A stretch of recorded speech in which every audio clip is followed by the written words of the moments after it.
السلام علیکم ورحمۃ اللہ. لا حول ولا قوة الا باللہ. حسبنا اللہ ونعم الوکیل. یا حی یا قیوم برحمتک استغیث. لا الہ الا انت سبحانک انی کنت من الظالمین. ربنا آتنا من لدنک رحمہ وہیئ لنا من امرنا رشدا. اللہم صل علی محمد وعلى آل محمد وأصحاب محمد وأزواج محمد وأمة محمد أجمعين إلى يوم الدين آمين. الحمد لله رب العالمين والصلاة والسلام على سيد الأنبياء والمرسلين وعلى آله وأصحابه أجمعين إلى يوم الدين. الحمدللہ آج 13 اگست 2023 کو سنڈے کے دن ہمارا یہ پبلک سیشن نمبر 107 منعقد ہونے جا رہا ہے. آج محرم الحرام 1445 ہجری کی 25 تاریخ بھی ہے. کل انشاءاللہ تعالی پاکستان کا یوم آزادی، حقیقی یوم آزادی جو ہے 14 اگست 2023 آنے والا ہے. تو اس کے حوالے سے میں ہر دفعہ کوئی نہ کوئی پیغام دیتا ہوں. پچھلے سال بھی جو میں نے پیغام دیا تھا وہ رات کو ہمارے ایک بھائی نے اپلوڈ کیا، وہ لگ رہا تھا اس سال کا پیغام ہے. تو اس کا مطلب ہے کہ کوئی تبدیلی نہیں آئی بلکہ حالات زیادہ ورسٹ ہو گئے ہیں. یہی وجہ ہے کہ آپ اس کو 5 سال بعد بھی سنیں گے تو وہی باتیں آپ کو لگیں گی.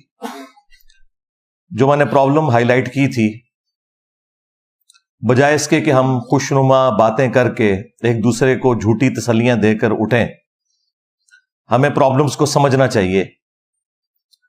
میرا خیال ہے اس وقت ملک مزید خطرناک صورتحال سے گزر رہا ہے. اس کی وجہ یہ ہے کہ دہشت گردی کا عفریت دوبارہ باہر آ چکا ہے، اور جو چیزیں ضرب عضب اور رد الفساد کے بعد کافی حد تک ایڈریس ہو گئی تھیں، وہ پرابلمز دوبارہ سے مختلف جگہوں پر نظر آنا شروع ہو گئے ہیں. پلس پاکستان کی جو پولیٹیکل سچویشن ہے وہ بھی آپ کے سامنے ہے. پاکستان کے ایک جماعت کے بڑے لیڈر مسلم لیگ نون کے نواز شریف صاحب وہ باہر بیٹھے ہوئے ہیں، اور ظاہر ہے کہ انہوں نے بھی ابھی عدالتوں سے اپنے کیس فارغ کروانے ہیں تو ہی واپس آ سکتے ہیں. اور دوسری طرف ایک اور بڑی جماعت پاکستان تحریک انصاف کے جو چیئرمین ہیں وہ اٹک جیل کے اندر ہیں، اور ابھی تازہ آپ کو پتہ ہے اسمبلیاں بھی تحلیل ہو گئی ہیں، اور ایک غیر معروف شخصیت پرائم منسٹر کے عہدے کے لیے نامزد ہوئی ہیں. ان میں بس ایک ہی پازیٹیو چیز مجھے نظر آئی ہے کہ وہ بلوچستان سے ہیں.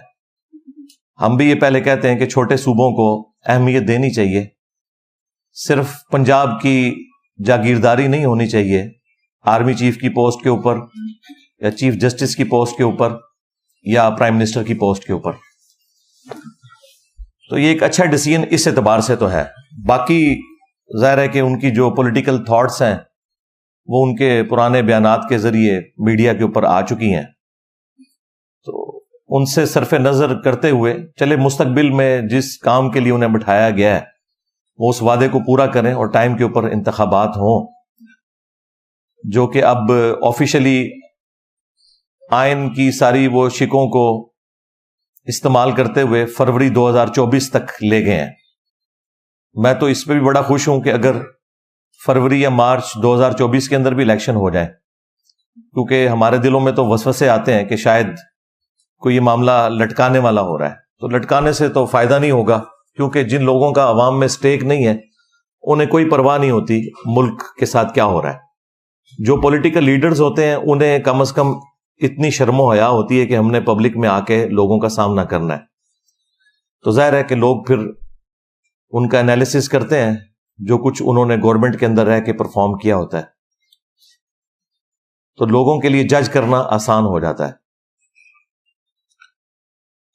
میں نے پچھلی دفعہ بھی عرض کیا تھا کہ پاکستان کا ایک ہی بڑا مسئلہ ہے، وہ یہ ہے کہ جو لوگ اپنی ڈیوٹیز کے اوپر لگے ہوئے ہیں وہ اپنا کام کرنے کی بجائے دوسرے کاموں کے اندر انٹرسٹ فیل کر رہے ہیں. اس کی وجہ سے نہ صرف یہ کہ وہ دوسرے کاموں کو صحیح طریقے سے کر نہیں پاتے، بلکہ اپنا جو ان کا کام ہے اس کے اندر بھی وہ کمزوری کا شکار ہے.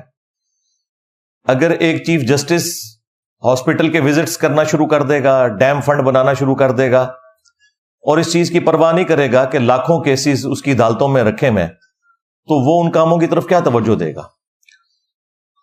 چونکہ میڈیا کے اندر آنے میں ان لوگوں کو شاید خوشی محسوس ہوتی ہے.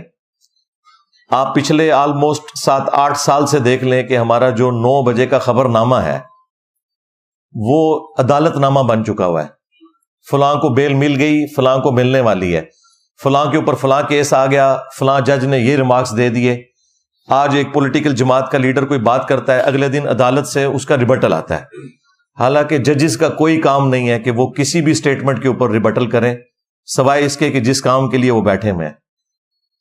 جج گونگا ہونا چاہیے، وہ صرف سنتا ہے اور سن کے جج کرتا ہے، اس کے بعد وہ فیصلہ سنا دیتا ہے. یہ نہیں ہوتا کہ وہ ایک اس کو صحافت نامہ بنا کر پیش کرتا ہے اپنی عدالت کی کارروائی کو. یہ کام نہیں ہونے چاہیے، اور وہ ہو رہے ہیں مسلسل. ان ججز کو نہ تو اخباریں پڑھنی چاہیے، نہ ہی سوشل میڈیا کے ساتھ ان کا کوئی تعلق ہونا چاہیے، تاکہ یہ اپنے ضمیر کی بجائے آئین اور قانون کے مطابق فیصلہ کریں. ضمیر ان کا ظاہر ہے وہی کچھ ہے. کسی کی فیملیز نون لیگ کے ساتھ اٹیچ ہیں، کسی کی فیملیز پی ٹی آئی کے ساتھ اٹیچ ہیں، وہ قانون کو بالکل نہیں دیکھتے ہیں، اور وہ آپ کو فیصلوں میں نظر بھی آ رہا ہے. اس لیے میں نے بارہا عرض کیا ہے کہ پاکستان میں پہاڑوں کے اندر ٹنلز کھود کے وہاں پہ بہترین فیسلٹیز دے کے ان ججوں کو بٹھایا جائے، اور وہاں پہ عدالتیں لگنی چاہیے. ان ججز تک کوئی بھی اخبارات اور اس طرح کی چیزیں نہیں پہنچنی چاہیے، تاکہ یہ صحیح فیصلہ کریں. عدالت کا نظام اگر درست ہو جائے، باقی سارے معاملات خود بخود صحیح ہو جائیں گے. ہمارے ملک کا سب سے بڑا مسئلہ یہ ہے کہ عدالتیں اپنا کام صحیح طریقے سے نہیں کر رہی، انصاف کے ساتھ بھی نہیں کر رہی، ٹائملی بھی نہیں کر رہی، اور الٹا تنخواہیں یہ سب سے زیادہ لے رہے ہیں، اور پھر لوگوں کو بیٹھ کے یہ بھاشن دے رہے ہوتے ہیں. دوسری طرف ہماری جو اسٹیبلشمنٹ ہے، انہوں نے تازہ توبہ کی تھی، لیکن پھر 9 مئی ہو گیا. اس سے قطع نظر کہ 9 مئی پلانڈ تھا یا ان پلانڈ تھا، اس کے پیچھے کون تھا، لیکن جو قرائن بتا رہے ہیں وہ یہ ہے کہ چیئرمین پی ٹی آئی اپنے آپ کو کسی بھی صورت اس سے علیحدہ نہیں کر سکتے، کیونکہ شروع میں انہوں نے اس کے ٹیسٹ کو فیل کیا اور ببانگ دوہل کہا کہ یہی ایسا ہی ہونا چاہیے تھا، جب مجھے پکڑیں گے تو آندہ بھی ایسا ہوگا. بعد میں وہ جتنی بھی کلیریفیکیشنز دیں، چونکہ شروع میں انہوں نے ایسی سٹیٹمنٹس دی ہیں جس سے ایک عام آدمی یہی رزلٹ نکالے گا کہ وہ اس کے پیچھے تھے. اب وہ بھلے کہیں کہ میں اس کے پیچھے نہیں تھا، یہ غلط ہوا، لیکن وہ جو 10,000 لوگ پکڑے ہوئے ہیں وہ کوئی خلائی مخلوق تو نہیں ہے، وہ پی ٹی آئی کے کارکن ہی ہیں. تو بڑی مشکل سے یعنی یہ ایک سفر طے ہونا شروع ہوا تھا، لیکن پھر وہ جس طرح 99 کے اوپر جا کے سانپ کاٹ جاتا ہے، وہ سانپ کاٹنے والا مسئلہ ہو گیا ہے. اب اسٹیبلشمنٹ پہلے سے بھی زیادہ مضبوط ہو کر پاکستان کی سیاست میں آ چکی ہے، اور جو بڑے ڈیموکریسی کے چیمپئنز تھے، پیپلز پارٹی، مسلم لیگ نون، جو اپنے آپ کو پریزنٹ کرتے تھے کہ ہم ڈیموکریسی کے چیمپئن ہیں، ووٹ کو عزت دو اور اس قسم کے سارے نعرے لگاتے تھے، وہ آ کے اب جسٹیفائی کر رہے ہیں وہ تمام ایکٹیویٹیز کہ جو نہیں ہونی چاہیے ملک کے اندر. اور وہ کہہ رہے ہیں چونکہ 9 مئی ہوا ہے لہٰذا اب وہ بالکل ہاتھ دھر کے سائڈ پہ بیٹھ گئے ہیں اور انہوں نے معاملات دوسروں کے سپرد کر دیے ہیں. یہ کوئی اچھی چیز نہیں ہے ان دا لانگ ٹرم، کیونکہ وقت بدلتے دیر نہیں لگتی. یہی عمران خان صاحب کی آپ نے تمکنت، غرور، تکبر اور سریا ان کے اندر جو گھسا ہوا تھا وہ بھی دیکھا ہے، اور آج دیکھیں کہ ان کی کیا حالت ہے. جب اتارے گئے تھے میں نے اس وقت بھی 40 منٹ کی لائیو سیشن میں گفتگو کی تھی. میری ایک ایک بات ان 1.5 سال کے اندر اندر صحیح ثابت ہوئی ہے. تو اب بھی ان کو اب ہوش کے ناخن لینے چاہیے اس حوالے سے، اور دیکھیں کیسا مکافات عمل ہے. وہی کیس جو 2017 میں نواز شریف صاحب کے اوپر بنا مس ڈکلیریشن کا، اور اقامے کی بنیاد کے اوپر انہیں نکالا گیا. باقی جو کرپشن والا ایک معاملہ تھا وہ تو نہ ادھر کی عدالتیں ثابت کر سکیں نہ یو کے کی عدالتیں ثابت کر سکیں، الٹا ان کو کلین چٹ ملی. تو اس کے بعد میں تو کم از کم کسی کے اوپر اس اعتبار سے الزام لگانے کے لیے تیار نہیں ہوں. اب یہاں پر بھی جو توشہ خانہ کیس ہے وہ بھی مس ڈکلیریشن کا ہے. یہ جس کیس میں ابھی ان کو سزا ہوئی ہے چیئرمین پی ٹی آئی کو، جس کو وہ گھڑی چوری کیس کہہ رہے ہیں، وہ گھڑی چوری کیس نہیں ہے، بلکہ انہوں نے الیکشن کمیشن کے جو فارم کے اندر جو اثاثوں میں ان چیزوں کو شو کرنا تھا وہ نہیں کیا. سیم وہی کیس ہے جو نواز شریف صاحب کا تھا، بلکہ یہ تھوڑا ورسٹ ہی ہے. انہوں نے تو تنخواہ جو بنتی تھی اپنے بیٹے سے نہیں لی، یہاں پر تو انہوں نے وہ سب کچھ اویل کیا، کروڑوں روپے میں وہ گھڑیاں بیچی. ان گھڑیوں کے بیچنے کو ایتھیکلی تو کوئی غلط کہہ سکتا ہے، قانونی طور پہ کوئی غلط چیز نہیں تھی. اور قانوناً جو چیز غلط ہے وہ توشہ خانہ سے کسی بھی پرائم منسٹر یا آرمی چیف یا چیف جسٹس کو تحفہ دینا ہے، کیونکہ اسلام میں جو توشہ خانہ ہے بیت المال ہے، اس کی ملکیت عوام المسلمین کی ہوگی اور وہ غریبوں کے اندر تقسیم ہوگا مال غنیمت کے طور پر. زکوٰۃ فنڈ اور یہ ساری چیزیں ایک ہی پول کے اندر آئیں گی. بہرحال اس کے اوپر میں پہلے بھی بول چکا ہوں کافی دفعہ. یہاں پر یہ ہے کہ انہوں نے ڈکلیئر نہیں کیا تھا اپنے احساسوں کے اندر، اور وہی کیس ان کے اوپر بنا اور اس کے اوپر وہ 5 سال کے لیے نااہل ہو گئے. کاش عمران خان صاحب 2017 کی نواز شریف صاحب کی اس طریقے سے ہٹائے جانے کو غلط کہتے تو آج چند لوگ ان کے ساتھ بھی کھڑے ہوتے. لیکن جو لوگ نیوٹرلز ہیں، اس سے مراد عمران خان صاحب والے نیوٹرلز نہیں، اس سے مراد وہ لوگ جو غیر جانبدار ہیں، ہمارے جیسے لوگ. ہم تو یہ کہیں گے کہ اس وقت بھی غلط ہوا تھا، اب بھی غلط ہوا ہے. اس طرح کے قوانین بنانا جس کے ذریعے آپ اس ایکسٹریم لیول کے اوپر جا کے ڈیسیژن کریں، تو یہ کوئی کفر و شرک والا معاملہ نہیں ہو گیا. اس طرح کے معاملات ہر ایک کے اندر پائے جاتے ہیں. اس طرح کے قوانین کو تھوڑا نرم کرنا چاہیے یا اس کی سینسٹیوٹی کا بتانا چاہیے. خان صاحب نے مکمل طور پہ کوئی چھپایا نہیں تھا. انہوں نے اپنے انکم ٹیکس کے جو گوشوارے جمع کروائے تھے ان میں وہ سب کچھ شو کیا ہوا تھا، آدھا کام انہوں نے کیا تھا. لیکن قانون تو آپ کو پتہ ہے اندھا ہوتا ہے، تو وہ قانون کی گرفت میں وہ آگے کہ جو الیکشن کمیشن کے پاس جمع کروائے تھے اس میں انہوں نے ڈکلیریشن نہیں کی تھی، جو قانوناً ظاہر ہے کہ جرمی بنے گا، کیونکہ اسی جرم کے اوپر ایک پرائم منسٹر سپریم کورٹ نے فارغ کیا تھا. تو وہ چیزیں پلٹ کے اسی طریقے سے واپس آ رہی ہیں. اس وقت بھی جو لوگ حکمران ہیں میں ان سے بھی ریکویسٹ کروں گا کہ آپ اس ایکسٹریم پہ آگے نہ جائیں کہ کل کو وقت بدلے اور خدا نہ خواستہ کوئی ایسے معاملات آئیں اور پھر یہ لوگ آپ سے بدلہ لے رہے ہوں. جب تک یہ لوگ اپوزیشن میں تھے اس وقت ببانگ دول کہتے تھے کہ اگر ہمیں کبھی موقع ملا تو ہم خان صاحب کے ساتھ یہ کچھ نہیں کریں گے. لیکن ایک ایک کر کے وہ ساری کی ساری چیزیں ہوتی بھی آپ کو نظر آ رہی ہیں. عدالتیں بھی کس طرح مینج ہو رہی ہیں وہ بھی آپ کو نظر آ رہا ہے، اور کس طریقے سے معاملات کو بگاڑا جا رہا ہے. اس میں خان صاحب کا بھی قصور ہے، اور ہم ان کو اس وقت بھی سمجھا رہے تھے کہ آپ پولیٹیشنز کے ساتھ بیٹھیں، otherwise at the end of the day انہی پولیٹیشنز نے ہی آپ کو بینیفٹ پہنچانا ہے. جن لوگوں کے ساتھ آپ امیدیں وابستہ کیے ہوئے ہیں انہوں نے آپ کے کوئی کام نہیں آنا، کیونکہ وہ ہر زمانے میں ٹیشو پیپر کی طرح لوگوں کو استعمال کر کے پھینک دیتے ہیں اور ایک سٹیپ آگے بڑھ جاتے ہیں. لیکن انہیں نہیں سمجھ آ رہی تھی اس وقت. جولائی میں الیکشن مل چکے تھے، بس صرف خان صاحب کو جو لوگ پھونک چڑھانے والے تھے ان میں سے ایک تحفہ ہمارے جیلم شہر کا بھی تھا جو سب سے پہلے چھوڑ گیا، اور وہ اس طرح کی روڈ لینگویج یوز کرتا تھا جلسوں میں، اور ہم اس وقت بھی کہہ رہے تھے کہ یہ آپ کو مروائے گا، یہ ریڈ لائن کو کراس کر رہا ہے. اس طریقے سے گفتگو کوئی بھی پسند نہیں کرتا، سیدھی سی بات ہے. تو وہ دیکھیں وہ سب سے پہلے ہٹا ہے، اور جس نے ساری کی ساری یہ پھونک چڑھائی تھی کہ جی دیکھی جائے گی، یہ ہو جائے گا وہ ہو جائے گا، لیکن وہ آپ کے سامنے ہے. کچھ بھی نہیں ہوتا میرے بھائی. جب برا وقت آتا ہے نا تو وہ کہتے ہیں سایہ بھی ساتھ چھوڑ جاتا ہے. ہاں آپ اچھی کاز کے لیے اپنے اصولوں پہ کمپرومائز نہ کرتے ہوئے اچھے طریقے سے چلیں، پھر اللہ تعالیٰ کی طرف سے کوئی تقدیر غالب آ جائے، جس طرح حسین ابن علی کے ساتھ ہوا رضی اللہ تعالیٰ عنہ علیہ السلام. تو اس پہ تو پھر صبر آ جاتا ہے.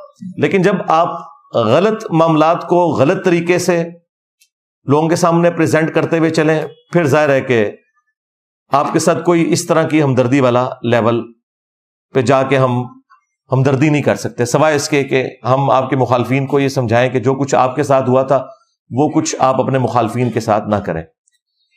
توشہ خانہ کے حوالے سے میں نے پہلے بھی عرض کیا تھا کہ بخاری اور مسلم دونوں میں حدیث ہے, نبی صلی اللہ علیہ وآلہ وسلم نے عاملین زکوٰۃ کو, جو زکوٰۃ کے کلیکٹرز ہوتے ہیں, ان کو بھیجا وہ جا کے زکوٰۃ کلیکٹ کریں نبی صلی اللہ علیہ وآلہ وسلم کے بہاف کے اوپر. اور جب وہ واپس آتے تھے تو وہ کچھ مال بیت المال میں جمع کرواتے تھے اور کچھ اپنے پاس رکھتے تھے, بھیڑ بکریاں جو انہیں گفٹ ملی ہوئی ہوتی تھی. اور نبی علیہ السلام سے آ کے عرض کرتے تھے کہ یا رسول اللہ, یہ تو وہ ہے جو زکوٰۃ کی مد میں لوگوں نے جمع کروایا, اور یہ وہ گفٹس ہیں جو ہمیں لوگوں نے دیے ہیں. تو نبی صلی اللہ علیہ وآلہ وسلم نے فرمایا کہ تم لوگ اپنے گھروں میں جا کے اپنے ماں باپ کے پاس بیٹھو, میں دیکھتا ہوں کہ تمہیں یہ گفٹ کون دیتا ہے, یہ گفٹ تمہیں اس پوسٹ کی وجہ سے ملے, لہٰذا یہ بھی مسلمانوں کی امانت ہے, بیت المال میں جمع ہوگی. تو نبی صلی اللہ علیہ وآلہ وسلم ان گفٹس کو بھی بیت المال میں جمع کیا کرتے تھے. تو یہ پاکستان میں جو یہ قانون ہے توشہ خانہ کا کہ آپ پہلے تھا 20% دے کے, پھر بنا 50% دے کے اس کی مالیت, اور اس کو آپ ریٹین کر سکتے ہیں لیکن بیچ نہیں سکتے. نہ تو ریٹین کر سکتے ہیں نہ بیچ سکتے ہیں, یہ آپ کی ملکیت ہی نہیں ہے, کیونکہ پرائم منسٹر آف پاکستان ایک پوسٹ ہے, اس پوسٹ کو ملا ہے یہ گفٹ, نہ کہ یہ نواز شریف صاحب کو ملا ہے یا عمران خان صاحب کو ملا ہے, اس پوسٹ کی وجہ سے ملا ہے, ورنہ تو باقی لوگوں کو بھی مل رہے ہوں گفٹ. اس لیے یہ تو قانون ہی ویسے ہی چینج ہونا چاہیے. اب اس طرح کے معاملات کے بعد تو اس کے اوپر نظر ثانی کرنی چاہیے. دوسری بات میں سمجھتا ہوں ہمیں اب مان لینا چاہیے کہ ہم ایز اے نیشن انکمپیٹنٹ ہے. جب تک ہم یہ چیز نہیں مانیں گے اس وقت تک ہم لرن نہیں کر سکتے. ویسے ہم ملی ترانوں کے ذریعے اپنے آپ کو بڑا کر کے پریزنٹ کریں, لیکن یہ حقیقت بات ہے کہ دنیا بہت آگے نکل چکی ہے اور ہم بہت پیچھے رہ گئے. ایون آپ گیمز میں بھی دیکھ لیں, جن گیمز کے اندر ہمیں بڑا ایک فخر تھا کہ نیچرل ٹیلنٹ اویلیبل ہے ہاکی کی گیم کے اندر, وہ بھی آپ دیکھ لیں کہ ہمارا کیا حشر ہو گیا ہے, کیونکہ دنیا نے اس کو سائنٹیفک انداز میں لے کے چلنا شروع کیا اور ہم وہی پرانے اپنے معاملات کو اس طریقے سے لے کے چل رہے تھے تو پیچھے رہ گئے. تو انکمپیٹنسی بھی ہے, پراپر بندہ جو پراپر جاب کے اوپر ہونا چاہیے وہ نہیں ہے. ایٹ لیسٹ 3 بڑے جو عہدے ہیں نا, ایک پرائم منسٹر کا عہدہ, دوسرا چیف جسٹس کا عہدہ اور تیسرا آرمی چیف کا عہدہ, ان 3 عہدوں کے اوپر امین قسم کے لوگ جو اس فیلڈ کے اندر ایکسپرٹیز بھی رکھتے ہوں اور ان کے اندر ول بھی ہو کام کرنے کی, وہ ہونے چاہیے. نچلے والے معاملات پھر بعد میں آہستہ آہستہ درست ہوں گے, وہ اچانک نہیں درست ہوتے. میں تو اس مت کو بالکل نہیں مانتا کہ اوپر کوئی صحیح بندہ آ جائے تو نیچے سب کچھ صحیح ہو جائے گا. ایسے ہو ہی نہیں سکتا. نیچے گراس روٹ لیول کے اوپر جتنی خرابی ہے اس کو اوپر بیٹھا ہوا بندہ حل نہیں کر سکتا. وہ صرف قانون بنا سکتا ہے, تھوڑی سزائیں سخت کر سکتا ہے, لیکن وہ نیچے تک اس کے اثرات پہنچتے ہوئے کافی ٹائم لگتا ہے. لیکن طریقہ یہی ہے کہ اوپر سے رولز بن کے اور معاملات آہستہ آہستہ چلنے چاہیے, لیکن وہ ہمیں نظر نہیں آتا. یہاں پر ہر کوئی میڈیا میں ان رہنے کی کوشش کرتا ہے, پاور کو اپنے ہاتھ میں رکھنے کی کوشش کرتا ہے. پہلے پاکستان میں صرف طاقت جو ہے وہ اسٹیبلشمنٹ کے پاس تھی اور مولوی ان کے اعلی کار ہوا کرتے تھے, ایک دوسرے کے بینیفیشری ہوا کرتے تھے. پھر جب افتخار محمد چودھری صاحب کے بعد عدالتیں ذرا ڈومیننٹ ہو کے سامنے آئیں تو اب ملک میں 2 پاورز ہیں, ایک عدلیہ اور دوسری اسٹیبلشمنٹ, اور یہ آپس میں ایک دوسرے کو فائدہ بھی پہنچاتے ہیں اور بعض اوقات اپنے مفادات کی خاطر ایک دوسرے کے خلاف بھی کھڑے ہو جاتے ہیں, اور ہم خواہ خوش ہو رہے ہوتے ہیں کہ یہ ڈیسیژن ہو گیا, وہ ہو گیا, حالانکہ یہ اپنے مفادات کو ہی دیکھ کے چل رہے ہوتے ہیں. لیکن ڈیموکریٹک ویلیوز کے اندر, ڈیموکریسی کے اندر تو اصل طاقت تو عوام کے پاس ہونی چاہیے. لیکن میں ڈیموکریسی وہ بات کر رہا ہوں جو اسلامک ڈیموکریسی ہے قرآن و سنت کے دائرے کے اندر, وہ کفر والی ڈیموکریسی کی بات نہیں کر رہا. یہ میں وہ بات کر رہا ہوں جو امرہم شورا بینہم قرآن میں ہے, مسلمانوں کے آپس کے معاملات مشورے سے طے ہوں گے حلال کے دائرے کے اندر. حرام کے معاملے میں نہ تو کوئی ووٹنگ ہوگی نہ کسی کا ڈیسیژن ہوگا, وہ قرآن و سنت کو فائنل اتھارٹی مانا جائے گا. تو وہاں پر پارلیمنٹ کو ایک سپریم ہونا چاہیے, لیکن وہ پارلیمنٹ آپ کے سامنے ہے. یہ آپ دیکھیں آخری دنوں میں انہوں نے تھوک کے حساب سے بل پاس کیے ہیں, جو اصل کرنے کا کام تھا نا وہ انہوں نے آخری دنوں میں کیا ہے, اور جس طریقے سے کیا ہے پتہ نہیں وہ کیا قانون انہوں نے پاس کیے ہیں, کس کے کہنے کے اوپر کیے ہیں. یہ وہی کام ہے جو مولوی کرتے ہیں کہ 8 سال کے درس نظامی کے کورس میں 7 سال تک شیخ سعدی کا کلام پڑھاتے رہتے ہیں, فارسی کے معاملات سکھاتے رہتے ہیں, اور آخری سال جا کے دورہ حدیث کروا دیتے ہیں. اس لیے وہ پہلے ہی ان کا وہ سارے کا سارا ٹائم ضائع ہو چکا ہے, اب دورہ حدیث نے ان کے اوپر کیا فرق ڈالنا ہے. یہ ہماری پارلیمنٹ نے بھی یہی کیا ہے کہ 4.5 پونے 5 سال تک یہ لوگ اپنا ٹائم ایک دوسرے کے خلاف بیان بازیوں میں دیتے رہے ہیں, اور آخری دنوں میں آ کے انہوں نے قانون پاس کیے ہیں. اب کوئی پتہ نہیں نہ ان قوانین کے اوپر کوئی بحث ہوئی ہے, اب اس کا رزلٹ کیا نکلنا ہے, اور بعد میں وہ قوانین کس کے لیے استعمال ہونے ہیں, ایک دوسری جماعتوں کو نیچا کرنے کے لیے, پولیٹیکل لیڈرز کو اندر ڈالنے کے لیے. تو اللہ ہی بہتری کرے. بہرحال اس وقت میں سمجھتا ہوں سب سے بڑی ذمہ داری ہمارے آرمی چیف کے اوپر ہے, اور یہ میں کوئی خوشی سے نہیں کہہ رہا, ایسا ہونا تو نہیں چاہیے. پرائم منسٹر کا کام ہے کہ وہ اس طرح کے ڈیسیژن کرے, لیکن چونکہ اب ایک گراؤنڈ ریئلٹی تو ہے, اس کو انکار تو نہیں کیا جا سکتا کہ پریکٹیکلی سب سے پاورفل پرسنالٹی آرمی چیف ہی پاکستان کے اندر ہوتا ہے, اور اب تو بہت زیادہ پاورفل ہو گئے ہیں 9 مئی کے بعد. تو ان کے اوپر اب ذمہ داری بھی ہے کہ اگر وہ پاکستان کو صحیح آگے لے کے چلنا چاہتے ہیں تو جس کی ڈیوٹی ہے وہ اس کو کرنے دیں, نہ عدالتوں میں کوئی انٹروین کریں, نہ پالیٹکس کے اندر. اور اگر انہیں یہ خدشہ ہے کہ اس سے کوئی فوج کی ساکھ کو نقصان ہو جائے گا تو ٹھیک ہے یار, مل بیٹھ کے اب کوئی معاملہ حل کر لیں. سارے بڑے بیٹھے ہیں, پولیٹیکل لیڈرز بیٹھے ہیں, سارے بڑے, چیف جسٹس کو بٹھا لیں اور آرمی چیف بیٹھ جائیں اور کوئی معاملے کو طے کریں کہ اب آگے ہم نے چلنا کیسے ہے. میرا خیال ہے کہ جتنے پولیٹیکل لیڈرز ہیں ان میں سے مجھے سب سے اچھا ویژن شاہد خاقان عباسی صاحب کا لگا. پی ٹی اے والوں کو تو آج کل ویسے وہ اچھے لگنا شروع ہو گئے ہیں. جس وقت ہم ان کی تعریف کرتے تھے اس وقت یہ ہمیں گالیاں نکالتے تھے. آپ 8 سے 1.5-2 سال پہلے کی بھی ان کی گفتگو سنیں, اور دوسرے وہ جو ایک پیپلز پارٹی چھوڑ گئے, کیا نام ہے ان کا, مصطفیٰ نواز کھوکر صاحب, یہ حالانکہ یہ لبرلز ہیں. خیر خاقان عباسی صاحب تو ایک مذہبی آدمی ہے, لیکن ماشاءاللہ یہ رول آف لا پہ چلنے والے لوگ ہیں.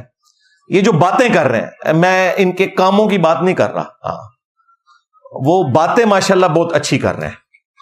اور وہ 2-2.5 سال پہلے بھی کہہ رہے تھے کہ جب تک ہم یہ طے نہیں کرتے نا کہ ہم نے مستقبل میں کرنا کیا ہے, تو آپ الیکشن بھی کروا لیں, پھر وہی چوچو کا مربع ہی بننا ہے, اور وہی حالات و واقعات بگڑتے چلے جائیں گے.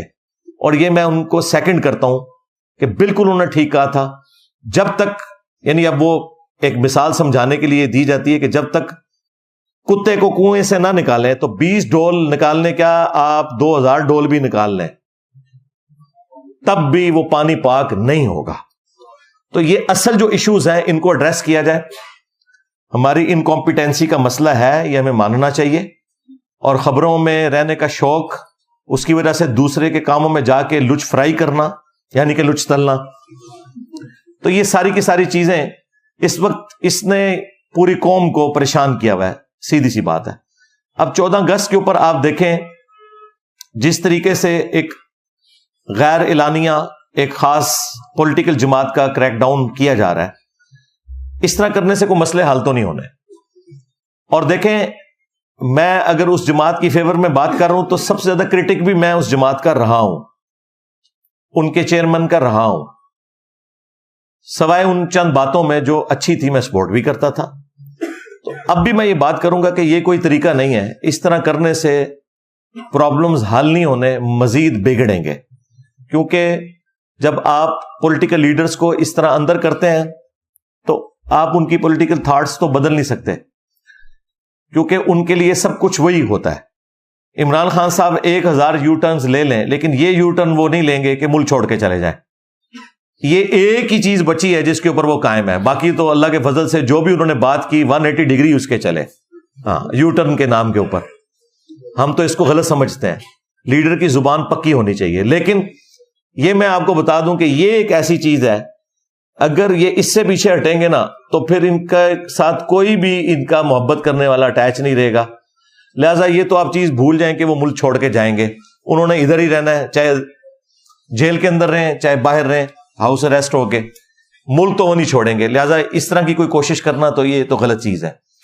اور باقی ان کے ساتھ کے لوگ ظاہر ہے ان کو تو اور بینیفٹس بھی مل جائیں گے. خان صاحب کے پاس بس یہ ایک چیز بچی ہے تو ظاہر ہے کہ وہ اپنی اس کاز کے لیے اپنی جان دے دیں گے. آپ دیکھ لیں ہٹلر کو بھی اینڈ پہ اس نے بنکر میں اپنے آپ کو خود گولی مار لی تھی, لیکن اس نے سرنڈر نہیں کیا. یہ میں نے آپ کو مثال اس لیے دی کہ جو لوگ اپنی زبان کے ذریعے اور گفتگو کے انداز کے ذریعے اتنی زیادہ پبلک کو اپنے ساتھ لگا لیتے ہیں تو ان کے پاس پھر الٹیمیٹلی جو وہ سو کالڈ عزت سمجھتے ہیں وہ ان کے پاس موجود ہوتی ہے, وہ اسے گنوانا نہیں چاہتے. تو یہ تو خیر ایک ورسٹ مثال تھی. مسولینی کی مثال آپ دیکھ لیں, اس کو تو پھر پھانسی پہ لٹکایا گیا تھا. وہ بھی اسی طریقے سے عوام کو اپنی تقریروں کے جال میں پھنسائے ہوئے تھا. خان صاحب کا معاملہ ایگزیکٹلی ویسا تو نہیں ہے, لیکن کچھ چیزیں کامن ہیں دونوں طرف. تو میرا خیال ہے کہ ایسا کوئی معاملہ کرنا نہیں چاہیے کہ جس کی وجہ سے ملک میں حالات مزید بگڑ جائیں. اور پہلی دفعہ ہم دیکھ رہے ہیں کہ فوج کے اندر بھی ایک ایسی ڈویژن نظر آ رہی ہے جو نہیں ہونی چاہیے, کیونکہ پاکستان کی یونٹی کی علامت جو ہے وہ پاکستان کی فوج ہے. آپ لوگوں کو تو شاید اس چیز کا احساس نہ ہو. میرے جیسا بندہ جو سب سے زیادہ کرٹک ہے فوج کی انوالومنٹ پالیٹکس کے اندر, 2013 سے لے کے آج تک میری ویڈیوز آپ دیکھیں, جس زمانے میں ان کی پالیسی نہیں تھی کہ ہم اے پولیٹیکل ہیں, اس زمانے میں بھی میں کہتا تھا کہ یہ غلط ہے.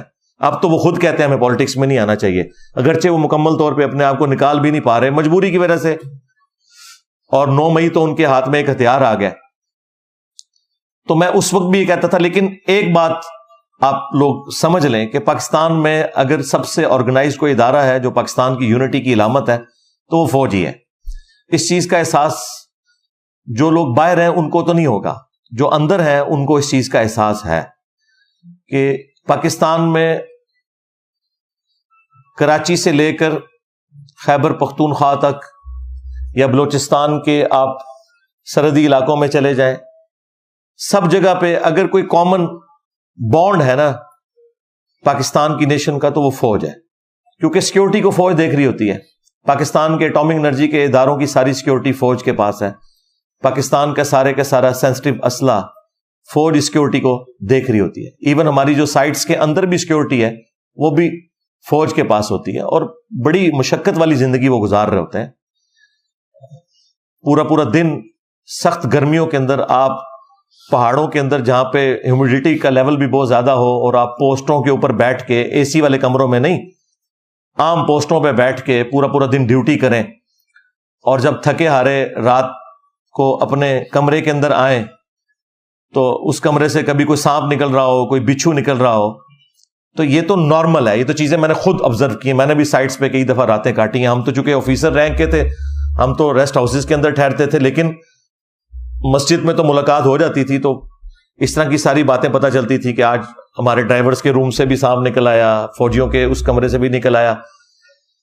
تو مجھے وہاں جا کے اس چیز کا زیادہ احساس ہوا کہ باہر بیٹھ کے یعنی اس طرح باتیں کرنا یہ آسان ہے, لیکن پریکٹیکلی معاملات کو لے کے چلنا یہ بڑا مشکل ہے. اور ظاہر ہے کہ جو لوگ کرٹیسزم کر رہے ہوتے ہیں اسٹیبلشمنٹ کے اوپر, وہ ظاہر ہے ان فوجیوں پہ تو نہیں کر رہے ہوتے جو بارڈر کے اوپر قربانیاں دے رہے ہیں. عام حالت میں بھی بارڈرز کے اوپر سانپ کے کاٹنے سے فوجی ریگولرلی شہید ہوتے رہتے ہیں, لیکن وہ خبریں اس طریقے سے میڈیا میں نہیں آ رہی ہوتی, وہ نارمل ایک چل رہے ہوتے ہیں معاملات. تو عام عوام تو عام فوجیوں سے تو محبت کرتی ہے, صرف یہ جو پالیٹکس میں چند ایک بڑے لوگ انوالو ہوتے ہیں اس کی وجہ سے تھوڑا سا ایک ان لوگوں کے دلوں میں اس حوالے سے چیزیں آتی ہیں جو ان کو بھی خود احساس ہے. لیکن ظاہر ہے کہ اب وہ 70-75 سال کے پھنسے ہوئے ہیں اس معاملے میں, نکلنے کے لیے انہیں ٹائم چاہیے, اور میرا خیال ہے ایک دوسرے کو ٹائم دینا چاہیے تاکہ معاملات بہتری کی طرف جائیں. 14 اگست کے اوپر 2023 میں یہ ساری باتیں ہم کر رہے ہیں, 8 سے سال پہلے بھی کر رہے تھے, اس سے بھی 1 سال پہلے کر رہے تھے. ہمارا کام صرف اتنا ہی ہے کہ ہم نے اپنی زبان کے ذریعے جہاد کرنا ہے اور اپنے بڑوں تک اپنے میسج کو پہنچانا ہے کہ بھائی اپنے آپ کو سدھارو, خدا کے لیے نیشن کی فکر کرو. ہماری اکانومی کس لیول کے اوپر جا کے گر گئی ہے, اور ہم IMF سے, اپنے دوست ملکوں سے قرضے لینے کے چکروں میں پڑے رہتے ہیں. اس سے کوئی مسئلہ حل نہیں ہونا. پاکستان کی اکانومی کو اگر آپ نے اٹھانا ہے تو اس کے لیے سب سے زیادہ ضروری چیز یہ ہے کہ ٹیکس کی کلیکشن صحیح ہو. یہ ایک ہی مسئلہ ہے پاکستان کی اکانومی کے ساتھ کہ ٹیکس کی کلیکشن بالکل فیئر نہیں ہے, بلکہ ہے ہی کوئی نہیں ہے. آپ جن ڈاکٹرز کے پاس علاج کروانے کے لیے جا رہے ہیں اور وہ 1500, 2000, 3000 فیس لیتے ہیں, اور آپ کو پرچیوں کے اوپر وہ نمبر بنا کے دے رہے ہوتے ہیں. اگر آپ وہ کیلکولیٹ کریں تو میں آپ کو جیلم شہر, چھوٹا سا شہر ہے, اس کے اندر درجنوں ڈاکٹرز ایسے بتا سکتا ہوں جو لاکھوں کی نہیں ملینز کی دیہڑیاں لگا کے اٹھتے ہیں, لیکن ٹیکس ان کا کوئی نہیں ہے.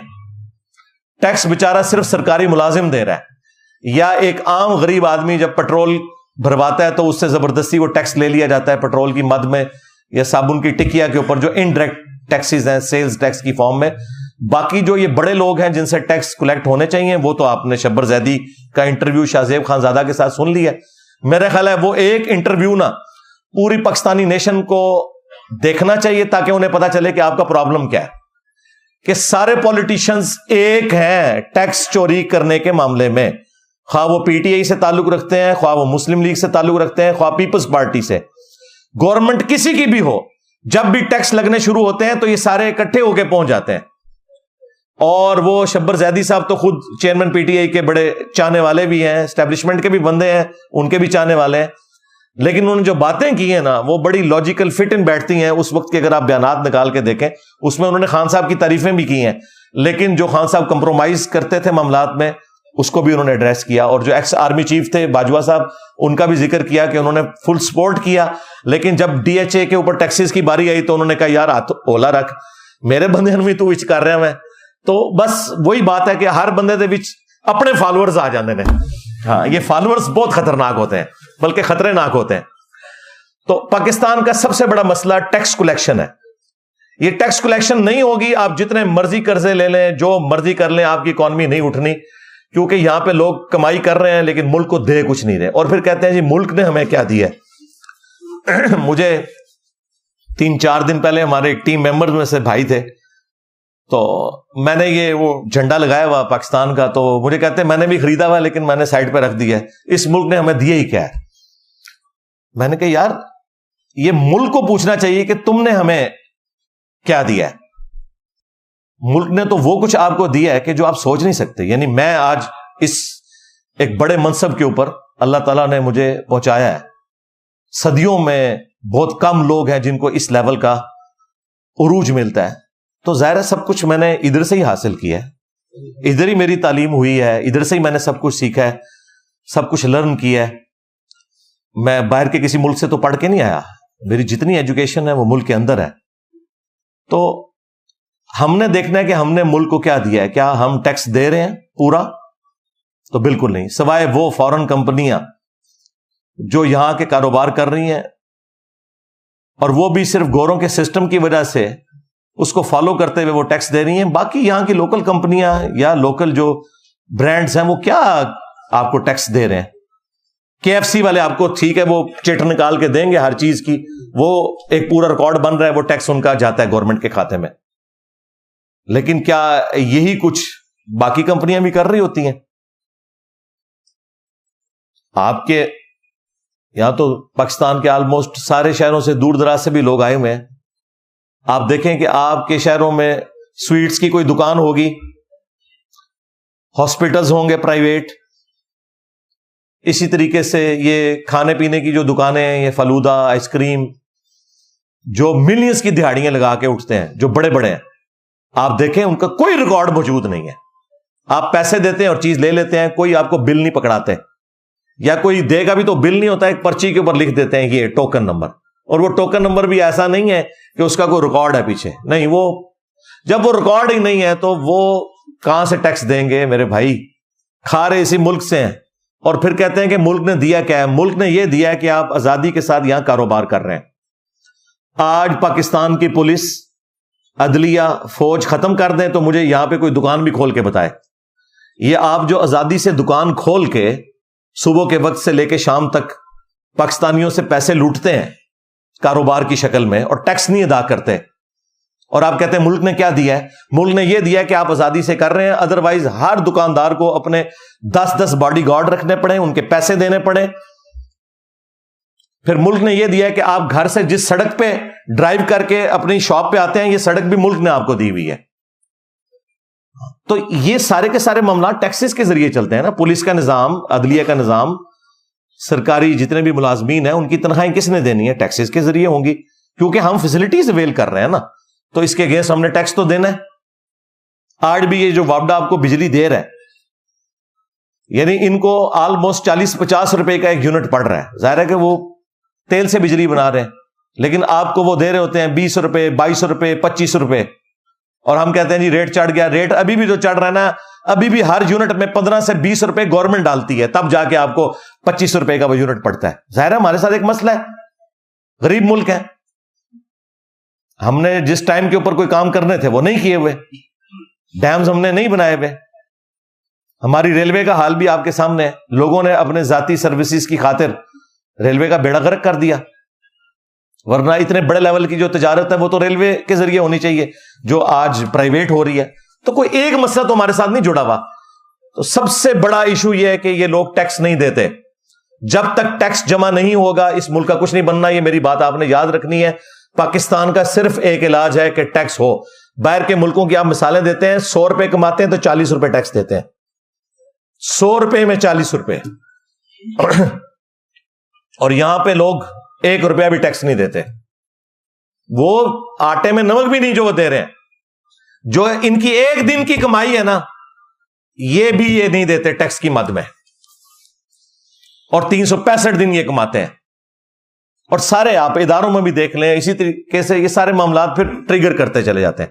جب تک ہم ٹیکس کلیکشن اپنی بہتر نہیں کرتے اس وقت تک کچھ نہیں بننا. دوسرا, پڑھے لکھے لوگوں کے لیے تو میرا یہی مشورہ ہے کہ میرے بھائی اب اس ملک میں آپ کے لیے کچھ نہیں ہے سوائے اس کے کہ آپ انزائٹی کا شکار ہوں گے. تو بہتر یہ ہے کہ آپ میں سے جس کا بھی کوئی ایسا معاملہ سیدھا ہوتا ہے دوسرے ملکوں میں نکلیں, وہاں جابز کریں, اور یہ کوئی ایب والی بات نہیں, اور ریمیٹنس پاکستان کو بھیجیں. آپ بھی پاکستان کی ترقی میں حصہ ڈال رہے ہوں گے. آج بھی آپ دیکھیں, کل بھی رات کو میں اسٹیٹ بینک کے فگرز دیکھ رہا تھا, $6 ارب روشن ڈیجیٹل اکاؤنٹ کے اندر آئے ہیں, جو ایک ریکارڈ اماؤنٹ تھی. لوگوں نے, ظاہر ہے وہ اس لیے آ رہے ہیں کہ بھی اتنا سود پاکستان کو دینا پڑ رہا ہے پیسے اکٹھے کرنے کے لیے, جو باہر کے ملکوں میں بینکوں کا اتنا سود نہیں ہے. 2%, 3% سے زیادہ بینک سود نہیں دیتے ہیں. آپ کے بینک جو ہے وہ 20%, 22-25% سود دے رہے ہیں. تو ظاہر ہے لوگوں نے پیسے جمع کروانے. ہم بڑے خوش ہو رہے ہیں کہ $6 ارب آ گئے, تو یہ جو $6 ارب آئے اس کے اگینسٹ پاکستان کو کیا کچھ پے کرنا پڑ رہا ہے؟ At the end of the day نقصان ہی اٹھا رہے ہیں. تو اس لیے جو لوگ پڑھے لکھے لوگ ہیں دوسرے ملکوں میں جائیں, وہاں جا کے جابز کریں, اپنے ملک کے اندر ریمیٹنس بھیجیں. اور یہاں پہ جو لوگ جن کو اللہ تعالیٰ نے اسودہ حال کیا ہے, ان کو چاہیے کہ جو فیسلٹیز وہ خود اپنے ذات کے اندر مینج کر سکتے ہیں. مثلا فیکٹری آنرز کا کوئی کام نہیں ہے کہ وہ وابڈا سے سستی بجلی لیں.